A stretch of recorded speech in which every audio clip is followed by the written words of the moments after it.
Smartphones, ordinateurs, distributeurs, tablettes, imprimantes, micro-ondes, vidéosurveillance. Tous les appareils qui nous entourent au quotidien ne pourraient pas fonctionner sans logiciel ou software, c'est-à-dire le programme informatique qui leur permet d'effectuer les tâches pour lesquelles ils sont conçus, les rendant ainsi indispensables. Mais comment sont développés ces programmes et qui sont vraiment ces développeurs? Comment s'est faite cette révolution technologique et quelle philosophie a finalement dominé et domine encore ce nouveau monde numérique? Parmi les pionniers de cette incroyable histoire technologique, nous retrouvons Eric Raymond, célèbre hacker américain à qui l'on doit la popularisation du terme open source. Dans son livre La cathédrale et le bazar, il nous résume son approche et s'attache à conceptualiser les différents modèles de développement de logiciels qui ont été et sont toujours les moteurs de cette série de révolutions. Il distingue ainsi deux modèles opposés, la cathédrale et le bazar. Le modèle de la cathédrale est celui que l'on connaît le mieux. C'est le modèle du logiciel propriétaire, c'est le modèle de Microsoft ou d'Apple et de la plupart des logiciels commerciaux. C'est par opposition à ce modèle que Raymond développe celui du bazar. Le modèle du bazar s'inscrit dans une culture de partage du code et d'une remise en question du monopole de la modification de ce code source. Le principe de pluralité est clé dans la pensée d'Eric Raymond. La conception du logiciel dans le modèle bazar repose sur beaucoup d'utilisateurs, de bidouilleurs, tout un tas de co-développeurs et autres touche-à-tout doués. Eric Raymond avait d'ailleurs hésité à utiliser le terme agora, la cathédrale et l'agora, mais le bazar évoque davantage l'échange concret, le mouvement sans réelle orchestration, la communauté et la capacité de communication entre ses membres, l'organisation spontanée. Le bazar se révèle cependant efficace. La productivité du bazar sera élevée. Le pari de l'open source est de développer un modèle de production non contraignant mais tout aussi performant que le modèle cathédrale. La pluralité garantit la réactivité et permettra, à l'inverse du modèle cathédrale, d'assurer des mises à jour régulières et une amélioration rapide du code, avec des débogages rapides. Le grand nombre d'utilisateurs, leurs échanges par Internet et surtout leur accès libre au code permet que le problème soit détecté facilement.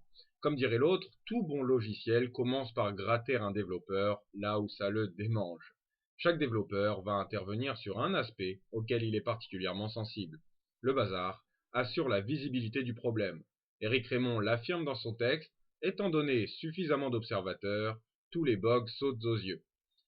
La loi de Linus, qui repose sur ce pari de l'émergence d'une solution quasi simultanée à la découverte du problème, se résume ainsi dans les termes de Raymond. On trouve un problème et c'est quelqu'un d'autre qui le comprend. Poussera le bouchon jusqu'à dire que le plus difficile, c'est de trouver le problème. La résolution du problème par un des utilisateurs devrait être accompagnée d'une explication de la solution et du problème lui-même. C'est ainsi que la trousse à outils du bêta-testeur devient de plus en plus fournie et en conséquence de plus en plus utile et efficace. Le système du bazar gagne en productivité au fur et à mesure de son développement et de la croissance de son nombre d'utilisateurs. Pas un modèle simplement horizontal, mais comme la cathédrale, il comprend une certaine verticalité. En réalité, il est un hybride multidimensionnel. Pas complètement décentralisé, il a un centre, mais qui ne se veut pas dominant. Il est à la fois horizontal et vertical, et sa verticalité joue tout aussi bien comme top-down et bottom-up. En réalité, le modèle open source est structuré comme Internet, de façon distribuée. Le centre peut être n'importe où et n'importe qui. Il s'agit dès lors plus de transmettre l'information à un responsable que de la remonter à un chef. Si Eric Raymond insiste sur la nécessité de faire remonter ces informations, bottom-up, il reconnaît aussi la nécessité d'un coordinateur, utilisant même le terme de direction.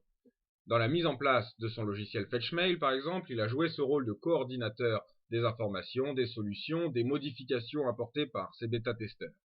À l'inverse du modèle de la cathédrale, la hiérarchie, la subordination et l'ordre sont absents du modèle bazar. Le style de direction, dit-il, ne peut être fondé sur le rapport de force. Il n'en reste pas moins que le coordinateur est indispensable, et ce particulièrement au moment de la naissance du logiciel en open source. Une base de logiciel, un premier code doit être proposé par le coordinateur et pensé par lui, seul face à lui-même, pour proposer une promesse plausible.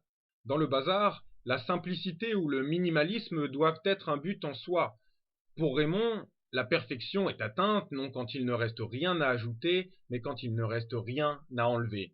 La qualité du logiciel en open source ne se mesure pas à la quantité des services proposés comme dans beaucoup de logiciels commerciaux du modèle cathédrale, mais à la capacité à faire le maximum de choses avec le minimum d'outils. Le modèle du bazar est pragmatique, voire utilitariste. Il se fonde sur la nécessité avant même l'idée de liberté. La liberté n'est donc pas le fondement de la pensée de Raymond, mais elle reste tout de même fondamentale. Chacun est libre de contribuer à la conception du logiciel ou non, d'adopter les nouvelles versions ou de les refuser, et dans ce grand bazar qu'est l'open source, tous bénéficient de la liberté d'accès au code. GNU Linux est l'exemple le plus connu de développement sur le modèle du bazar. Il s'agit d'un système d'exploitation libre, dont les fondations ont été conçues par le finlandais Linus Torvalds en 1991. À partir de 1993, ce système est utilisable grâce à une interface graphique. Les versions se sont multipliées depuis. Dans la première version du texte, Raymond n'était pas entré dans les détails de l'organisation du modèle cathédrale, qui était décrit implicitement en négatif par opposition au modèle bazar. Le chapitre du management sur la ligne Maginot fut donc ajouté pour mettre en avant les faiblesses de ce monde hiérarchisé des logiciels fermés traditionnels. Les forces du modèle cathédrale reposent sur 3 piliers qui se sont révélés empiriquement fragiles. Premièrement, le modèle cathédrale serait plus stable dans le temps car incarné par des sociétés avec des équipes ayant développé une expertise interne et des partenariats avec les constructeurs. En réalité, Linux a maintenant 20 ans, toujours défendu par son créateur, a développé de nombreux projets sur plusieurs années avec des contributeurs réguliers tout en s'adaptant aux évolutions matérielles et aux besoins des utilisateurs. Deuxièmement, le modèle cathédrale serait plus efficace au travers d'un management par budget, date de livraison et cahier des charges.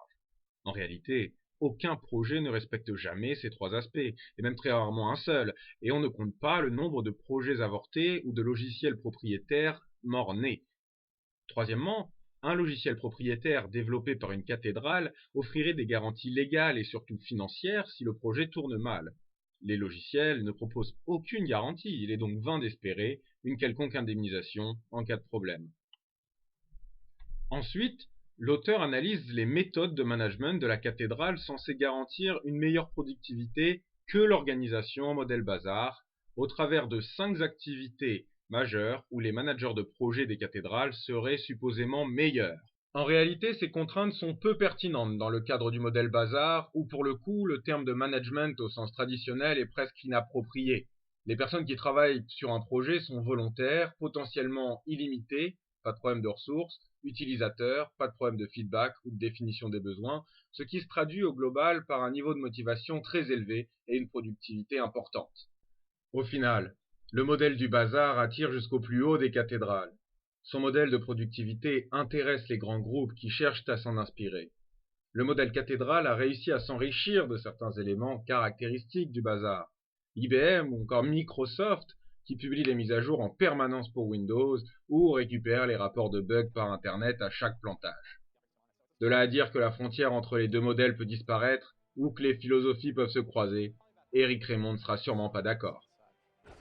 Is Barack Obama going to be the old top-down industrial age cathedral leader, or is he going to be the fellow we heard tonight, this new generation of leadership that is very bottom-up?